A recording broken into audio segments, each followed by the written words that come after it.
حامد کرزي ویلي چې د ټولنې پرمختګ لپاره د میرمنو کار او زده کړې اړینې دي.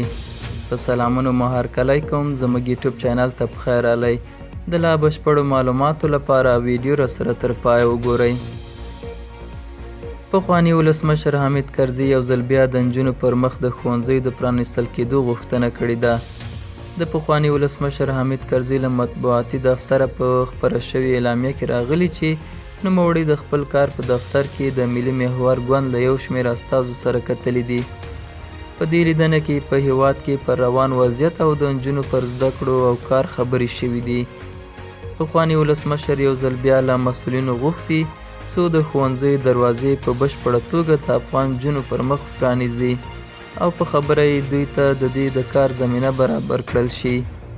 د ملي محور ګوند غړو هم ویلي چې د هیواد د پرمختګ او آبادۍ لپاره د نجونو او ښځو د ګډ کار او زده کړو اړتیا ده او تمه ده چې د افغان حکومت مسؤلین دې مسلې ته جدي پاملرنه وکړي. دا و زموږ نننۍ چمتو شوې ویډیو. تر بیا ښه وخت، ښې چارې.